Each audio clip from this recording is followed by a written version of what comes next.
So we've made it up to the last Michael Bay Transformers film in this franchise. Yeah. Which opens with a epic battle in the Dark Ages with Stanley Tucci reprising his role. Wait a minute, who the hell is this guy?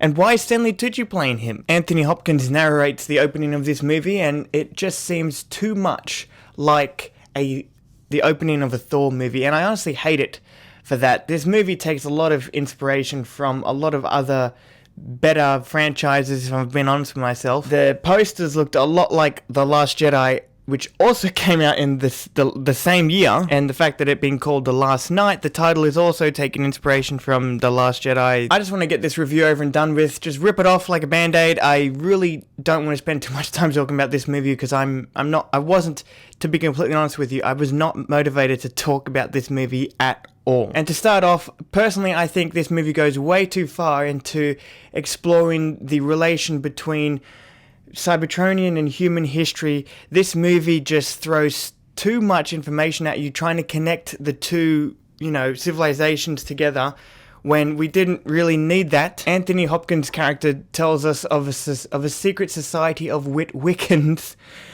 that basically had every important member of history, human history, be a member. I mean, we see posters of Optimus Prime during the Civil War. We see Ironhide in their Earth vehicle forms. How the fuck does that make any goddamn sense at all? There weren't vehicles around to scan and transform into.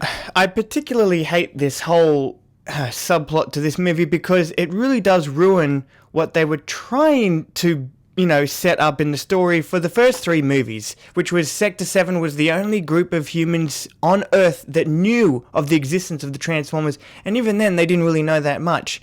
And the fact that there were Transformers on Earth, but they were hiding. This movie just throws all of that out the window, and it doesn't make any goddamn sense.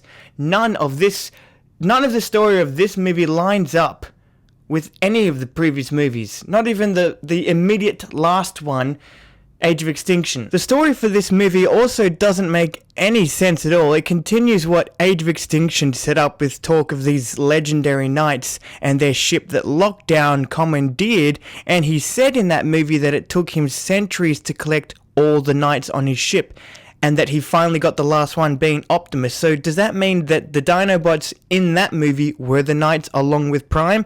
Or were they just random combatants? Because in this movie, we're told by Quintessa, their creator, that she created 12 of those legendary knights under her, and that they rebelled against her with this staff or whatever the MacGuffin is for this fucking movie. And when Optimus goes to see her, because she took over Cybertron, he has no idea who she is. So none of that makes any sense. Age of Extinction set up the fact that Optimus was a knight. But in this movie, he has no idea who the fuck she is. You'd think that if he was a knight, he would at least know of her. Also, can I just say this one thing about the introduction of the legendary knights? It just seems like they're reusing the same idea of the 7 original primes, which later Transformers media, like the show Transformers Prime, continued on that idea that there were original primes. Right? It was a good idea that was introduced in Revenge of the Fallen. This movie just seems to be recycling that same idea with these 12 legendary knights. It's the same fucking thing. Michael Bay and his writers, whoever came up with this idea, is just reusing the same plot. Speaking of Transformers Prime, this movie also introduces Unicron for the first time in the live-action franchise. And let me just say, I'm happy that they didn't actually fully go through with it, because then Michael Bay and his writers wouldn't have fucked Unicron up. But this movie does what was done in Transformers Prime, where it was revealed that Unicron is actually inside the Earth. And that's why the Transformers keep coming to Earth. It was done a lot better in that show than in this movie, I'll tell you that. I do have one complaint. One massive complaint, which is, doesn't make any sense.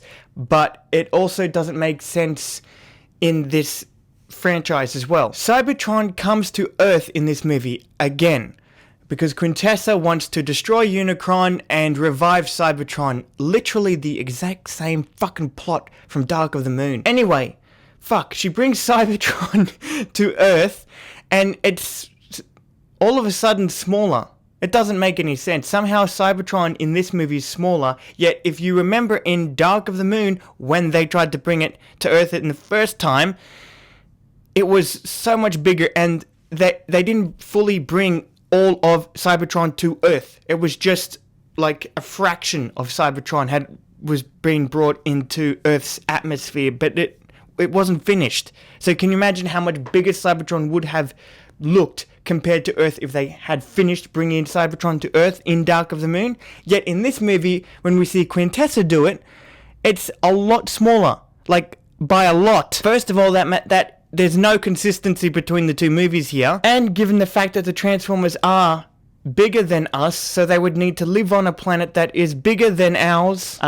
Going off of that and onto the Decepticons in this movie, I really hate them in this movie. Like, I thought I didn't like them in the last one, I really hate them in this movie.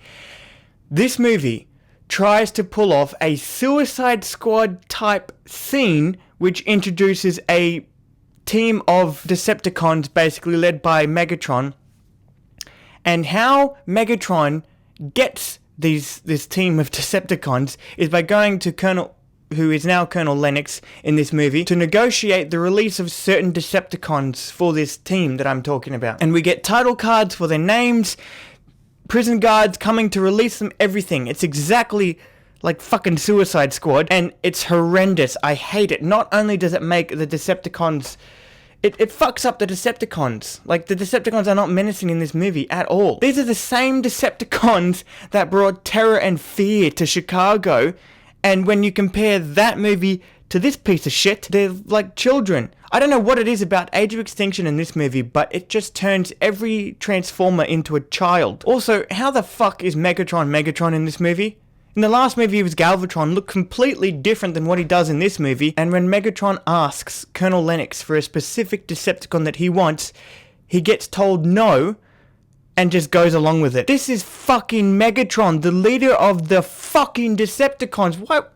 Why would you... Oh my god, no. No. So I've been going on a lot about the things that I hate with this movie, and there's not much that I actually like about it. The only thing that I like is Mark Wahlberg in this movie, and the weird Autobot Cogman and Hot Rod, maybe a little bit, if he were more like Hot Rod. The only reason I like them in this movie is because they have all the funniest lines.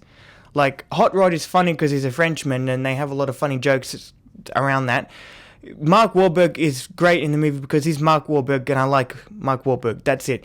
Cogman is funny just because he's funny.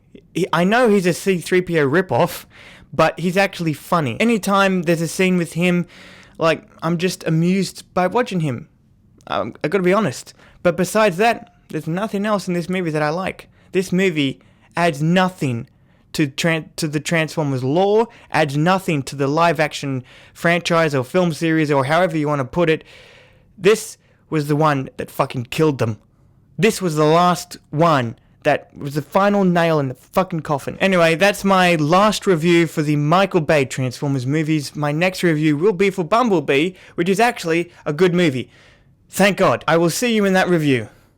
So we've made it up to the fuck, nice way to start off the video. Fucking ridiculous. What the fuck is this kind of movie, man? What are they making? Rip it off like a saw band. I'm just gonna take this and read it, because I can't be fucked trying to remember it.